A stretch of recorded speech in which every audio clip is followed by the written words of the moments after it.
So what if I was to tell you that the reason you feel like you've been hit by a bus after your long run is because you think that you're recovering? Maybe you take an extra rest day, or you get that early night on a Friday instead of going out. Then you wake up and double up on the coffee and just crack on. But if you're honest with yourself, you still feel tired, or maybe more tired than you think you should be with the amount of training that you're doing. Maybe your legs are feeling heavy, or heavier than they should, or maybe heavier than they used to, or your mood is a bit low and your energy is a bit flat. So this isn't because you're getting older or because you're training too hard. It's because your recovery isn't doing what you think it is. You cannot outstretch, outsleep, or out-caffeinate poor recovery basics. I have outlined 9 recovery basics that I see come up really commonly and really frequently with clients, but not just outlining them, I'm going to explain how to fix them in really practical measures. So this isn't trying to sell you the latest expensive recovery magic bullet. No, we're going to look critically at what you're doing and try and fix it at the root so that you can actually feel better and bounce back faster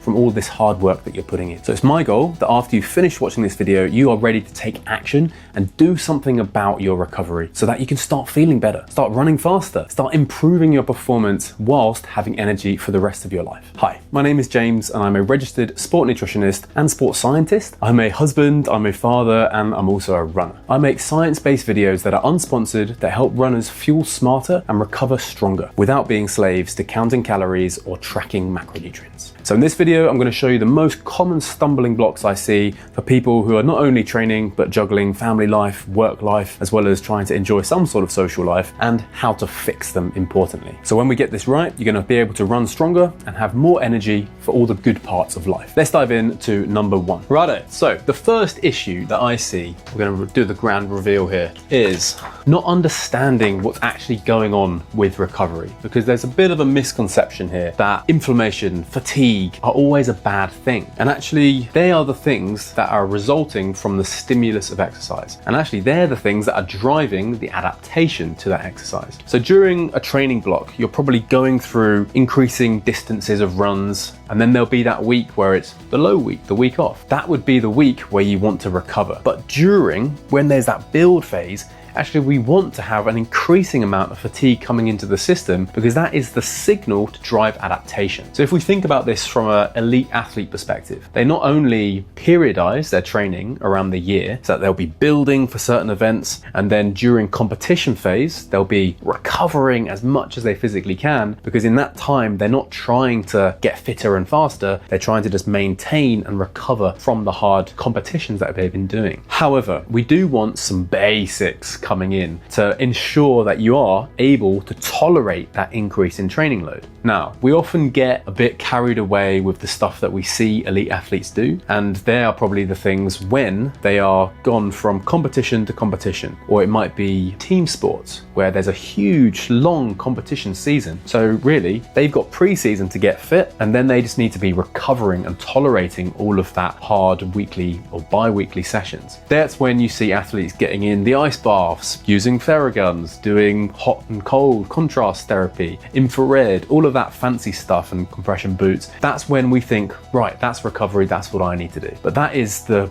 minor, that's the marginal gain. We're going to be focusing on here are the things that you can actually do without spending loads of money to actually turn the dial. These are the things that you need to be looking for to do consistently. So, not understanding recovery, that's the first one. The fix to that is this. Is what we're going to be covering in the remainder of this video. Issue number 2 is ignoring the psychological and life stress side of recovery, because recovery isn't just physical, although that's normally how it feels, because you're like, oh, I feel a bit tight or a bit heavy, but actually there's a psychological element. So what this means is that if you're going through a really tough time at work, maybe you've got end of year accounts coming up, or you've got the end of term XYZ, or it could even be a life stressor. So maybe you're moving house, maybe you're getting married, maybe you're planning a new big family holiday and it's causing a lot of anxiety. Those are things that need to be factored in, as actually they're going to be putting in a toll. So when you then factor in training for a big event and trying to increase training volume, that is when recovery just feels impossible. So James, what is the fix to this? Because hey, I can't suddenly take out all the stresses of my life. Well, there's 2 things that we need to do in this situation. One is we need to potentially try and navigate it. So if you know that you've got a big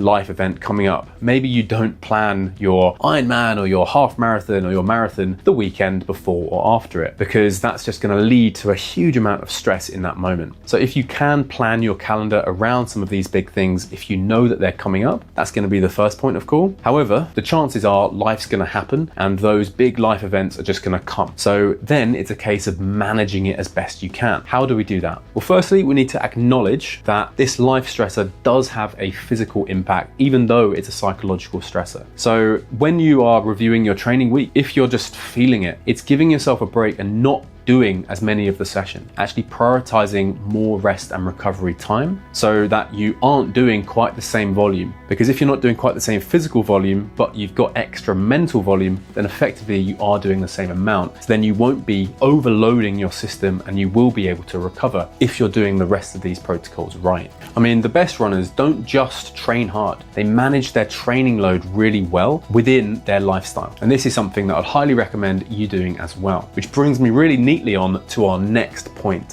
which is an issue I see a lot of the time revolving around. So I've written here data tracking mistakes as issue number 3, because we tend to have in modern society a bit of an over-reliance on all the data. If we are wearing an Oura ring, or we've got a Whoop band, or we're looking for our heart rate variability on our Garmin or our Chorus watch, then actually we're maybe leading our life a little bit too much by that. So where do I see most clients go wrong here is normally it's the type A client, the client who wakes up, sees their data, and then is stressed by that. So if you're noticing that you're in that period of high stress, life has thrown a wobbly at you, you're still trying to push through because you haven't been managing that psychological load, and then your watch or your tracking device is saying your sleep quality was 20 out of 100, that's not going to put you in a great frame of mind to then go and have a fantastic day, unless you're interpreting it right. Now, what do I mean by interpreting the data right? I mean taking action based on what you see. So if you are seeing that data and you are thinking, okay, life stress has come, I'm not going to be training much, I am going to back off, then great, you're using the data in the appropriate way. But this is where I want you to be critical with how you use the data that you're getting. If that data is causing you extra anxiety, it's causing you stress, it's making you feel like, oh,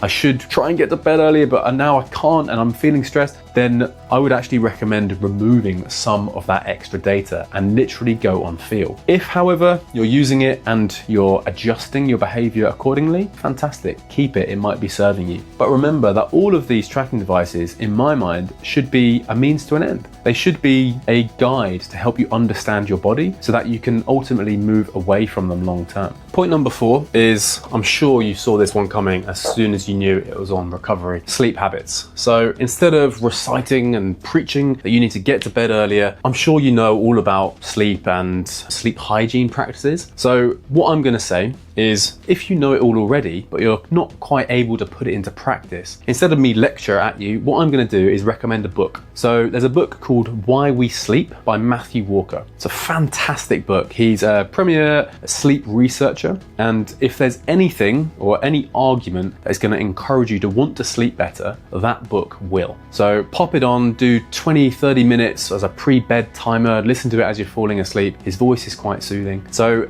get that knowledge in your head, because that will help you feel more inclined to want to prioritize sleep. If I could offer a couple of quick points, things that, again, I'm sure you've heard before. However, the sleep-wake time, so the time that you get up, the time that you go to bed, that's going to be the most important thing for getting high-quality sleep. So even if life is full and you can't get up and go to bed any earlier, then what we need to do is get the best quality. To do that, try and standardize that sleep-wake time if you can. If you can't, then what we want to do is focus on the hour before bed, trying to wind down. And how I try to coach this with clients is think about going to bed from your brain's perspective. So your brain wants to know it's going to be going to bed and start like feeling calm. So in the hour before bed, if we're watching TV, which is like sending fireworks off in the brain, and then we're brushing our teeth in a really bright bathroom where that's basically telling the brain it's the middle of the day. Then we lie down and the brain is thinking, well, of course, it's why we're wired, we're wide awake. Whereas if we can read a book, do a bit of journaling, doing something that's fairly mundane before bed, and then we're cleaning, brushing our teeth, doing our face with a candle on, so there's a lot less lumens, that's really going to start slowing our brain down.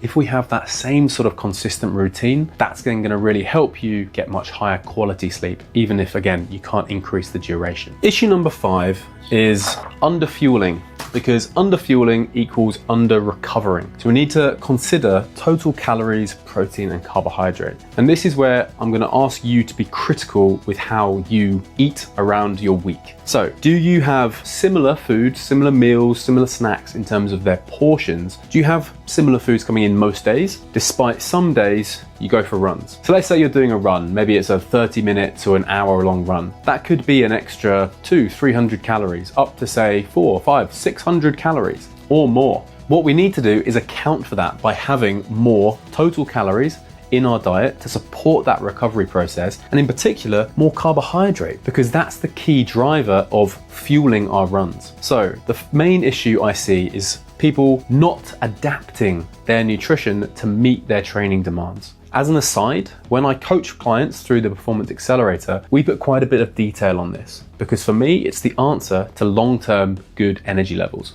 How I do that is I help calculate resting metabolic rate and lifestyle activity. So we basically look at RMR plus what we call NEAT time, non-exercise activity thermogenesis. We get an understanding of those numbers, then we factor in how many calories are expended from exercise. So in that way, we're periodizing energy requirement across the week. Now, because I'm not all about counting calories religiously and trying to just blindly hit macronutrients, I then coach how clients can get to this traffic light system without actually having to input the data into MyFitnessPal. That's a little aside though on the Performance Accelerator, and if you're interested in going through that process and really leveling up your energy levels, then feel free to follow the link in the comment to find out more about that. To give you a bit of more information on this though, I've written protein. I tend to find that clients sit in two groups with protein. There are those who are nowhere near the appropriate targets. What are the appropriate targets, James? For the vast majority, I would place them in a high protein diet, which I would describe as 1.6 to 2 grams per kilogram of body weight. Now, if you're thinking this and you've heard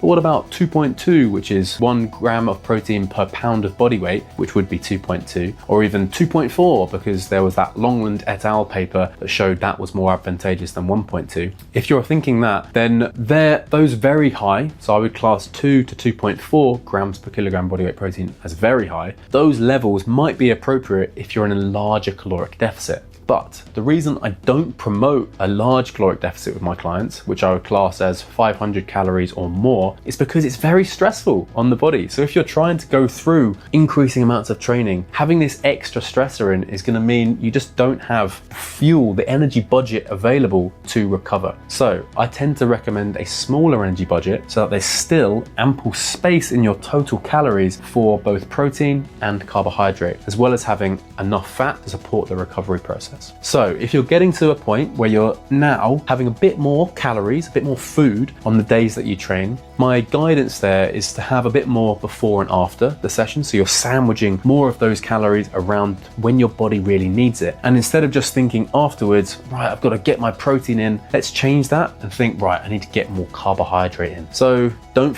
be scared of bread. If that's a good option for you to get in carbohydrate in, have some extra bread after your run. It's going to be a good way to get those carbs in. Your body and your recovery will thank me. Now, I said there were two groups with the protein. There were those that are nowhere near it, so actually increasing protein intake to get up into that 1.6 to 2 grams per kilogram body weight range is what they need to do. So I always recommend having more protein or high protein foods in each of your main meals to help you tick along to get to that high protein total. Then if you need more, having a high protein snack might be advantageous too. So that could be a Greek yogurt snack bowl. It could be a protein supplement. It could even be something like some edamames with a drizzle of sesame oil and a sprinkle of garlic that you just have on the side, just to help bump up those protein numbers. The second group regarding protein are those who are having a huge amount of protein. Might be having more than 2.4 grams per kilogram body weight. Maybe it's multiple protein supplements throughout the day, as well as a lot of meat. Now, what that does is it eats into your total calorie budget. Don't get me wrong, there's no issue with having a lot of protein in the diet. However, if that's coming at a cost of having very low fat, which is needed for recovery,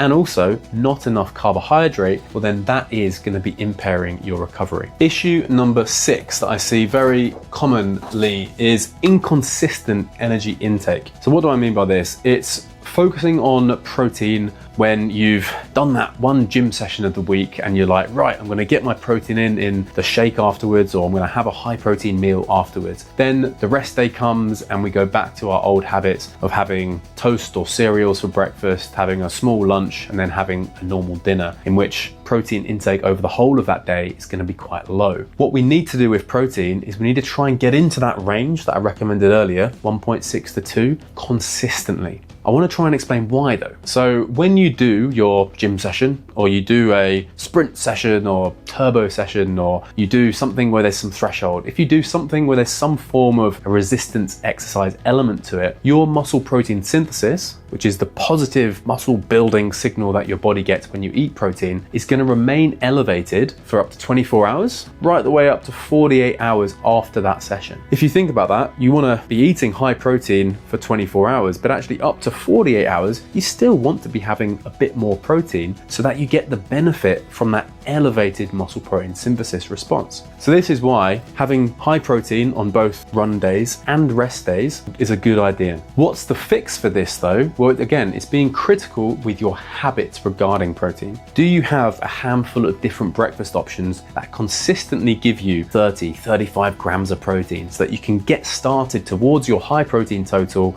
each day? Do you have a handful of high protein snacks? Again, just tick you along to that high protein total. Do you have the habit of including high protein foods in each of your main meals? So instead of going for the cheese, thin slice of cheese in the sandwich or hummus sandwich, can we get something with some chicken in there? Could you have something with some tuna? Could you add a tin of sardines to your salad just to bolster it up and get an extra 25 grams of protein in that meal? If you're having a vegetarian meal for dinner, that's great. However, if that is a little bit lower, could we have a bowl of yogurt afterwards just to lift it up so that the total for that day is going to be in that range? If you nail that consistency, your recovery is going to do wonders. Point number 7, lack of variety with food choices. Why is this an issue? Well, I've just been talking a lot about the bigger picture, calories, macronutrients. However, micronutrients are important for recovery too. But instead of saying, right, you need to go and have a multivitamin to get all your micronutrients, what we actually need to do, and this is in line with doing the basics, is have a wider range of food. And it kind of makes sense when you think about it. So let me explain it like this. If we're trying to get an optimal intake of the 26 different vitamins and minerals, then if we're eating healthy food, but a narrow range of that healthy food, we're eating the same healthy foods day in, day out, week in, week out, then if we are low in a couple of those 26 different vitamins and minerals, then we're not giving our body the opportunity to bring up the ones that we're low in. Whereas if we eat a wide range, because food contains a wide range of different vitamins and minerals, our body's then able to take what it needs and bring us up to that optimal intake. Now, I'm sure you've heard this advice, eat a wide range, before, but again, I'm sure that no one's really explained why. So why do we want to have an optimal intake of vitamins and minerals? Now, it's unlikely that you're deficient in any. However, it's not unlikely that you're suboptimal. Now, why do we want to be optimal instead of suboptimal? Well, these different vitamins and minerals, let's take zinc, magnesium, for example. They are part of 1,000 different reactions that are going on in your body. You are literally a walking chemistry set. So if we are low or even too high in some of those micronutrients, then the reactions that they catalyze, so they act as an enzyme or a cofactor in them, they just don't quite function right. Oh,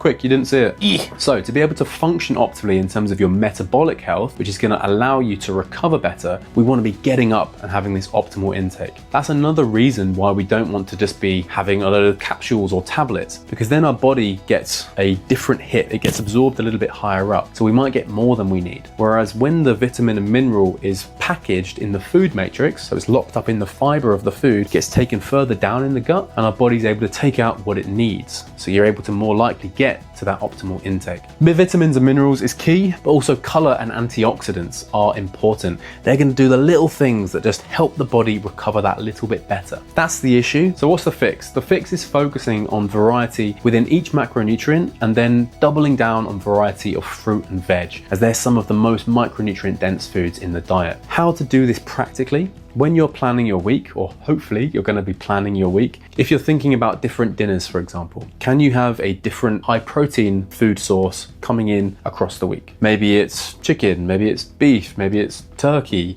maybe it's a vegetarian source like tofu, and then a Mexican meal with a lot of mixed beans. So we've got lots of different variety coming in of protein sources. If we do the same thing with carbohydrates, could we have a different mixed grain? Could it be spelt instead of the rice that we normally have? Could we have brown rice? Could we use freekeh? Could we try couscous, quinoa, something different in that space? Could we try potatoes if we don't normally have many potatoes? Could we try butternut squash, pumpkin? Again, something a little bit different, but still bringing some carbohydrate. Don't forget, we've also got some whole wheat things like pasta and noodles. Varying that is not only going to make the diet a little bit more interesting, but it's going to bring a wider intake of different vitamins and minerals. Then if we do the same thing with vegetables when we're planning our intake of meals, if we think about what sides would go well, and maybe think, well, what did I have last week? Hey, I had broccoli with my fish and my potatoes. Okay, cool. What can we do that's a little bit different this time? Maybe I'll get some cauliflower. Maybe I'll get some chard. Maybe I'll have some cabbage or get some Brussels sprouts. Something a little bit different. If that sounds a little bit like, oh, but James, is that going to actually work with that meal? Potentially make them as a different side dish. So type in Brussels sprouts side dish into BBC Good Food. Suddenly you're going to be greeted with a host of different ideas. If you're adding or pan frying them and adding a bit of pancetta or something like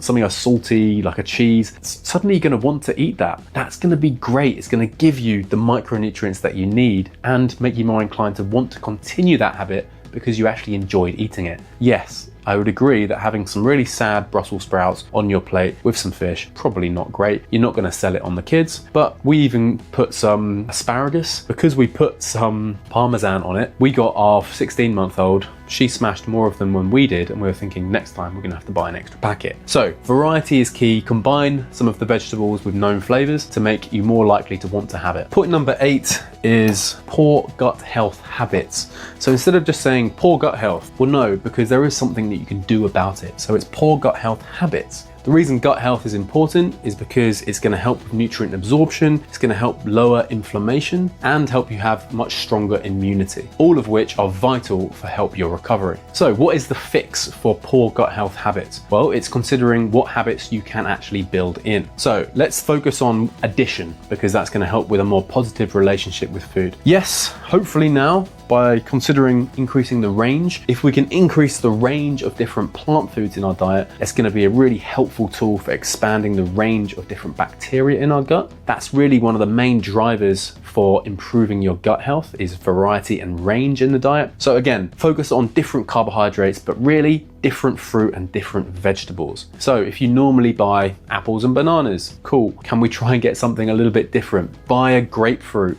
Let's get some different satsumas. Buy a passion fruit, chop them up. When figs come in season, get those. Let's think about something different. If you haven't had a melon in a while, have some of that after your run. Get your carbs in because you don't normally do that while having some different fibers. The next thing to help with your gut health habits, I want you to consider some probiotic foods. Now, you probably have some probiotic foods coming in most days in the form of yogurt, probably the most commonly consumed probiotic food. Double thumbs up for yogurt, but we want variety and range because of all of this. So let's also consider having a kombucha every now and again. Ideally, if you could have one every day or every other day. Now, if you're thinking, James, that's going to get expensive. Are you trying to flog me some kombucha product? What my wife and I do is we have a subscription to a kombucha company. I'm not on commission for this, so I'm not going to reveal which company we use. However, we have 24 arriving every 4 weeks. And actually, instead of having a whole one, because you will get a serving of probiotics by having a half. So a bottle is normally 330, but if you have half of one of those, you're going to get a probiotic serving.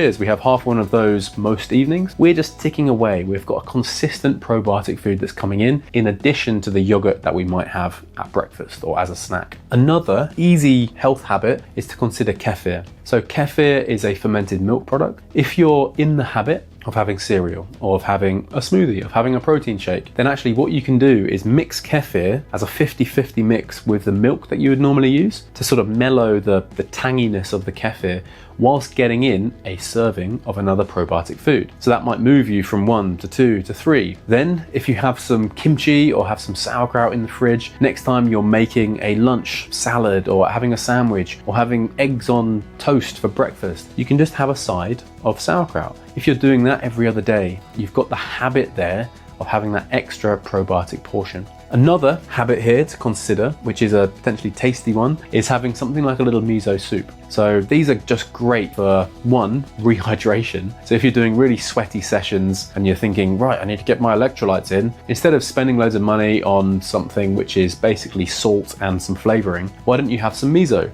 There's plenty of salt in that, and then you're also doing something really positive for your gut as well. I find if you are looking to maintain a slight energy deficit, then actually having something which is high water can really scratch the itch in terms of a snack, because it's big volume and it's got that tasty umami feel as well. So gut health habits, consider your variety and range. Think about how you could have something a little bit different, and then also consider how many probiotic foods you have coming in consistently, and think about what food you're excited to try and build in consistently. Now this one was very determined to fall off.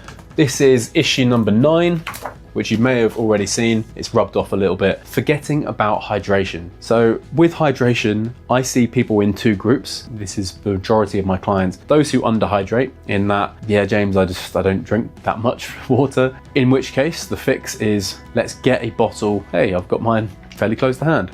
Have a bottle that doesn't leak. Have a bottle that you don't mind being seen with, pop it in your bag, put it by your desk, have it somewhere in visual eye line, so that when you, I feel thirsty, you can respond to that. The second group of people are people who overhydrate. So normally they're like, right, James, I drink 3-4 liters of water every day. Yeah, I'm constantly on the toilet. I'm really well hydrated. If that's the case, you probably just need to actually drink a little bit less and get more in tune with your thirst signals. Having huge amounts of water coming in is just a bit inappropriate. You're basically just flushing your system. You're giving your body signals that we've had too much water, therefore we need to excrete some. So I would recommend balancing that a little bit. You'll find you're less on the toilet, which is going to be a good thing. Your urine doesn't have to be completely clear. Having a little bit of yellow color in there is going to be absolutely fine. But don't forget about hydration. This is, again, really important if you're training. So if you're going on runs, particularly in the evening, take some water with you,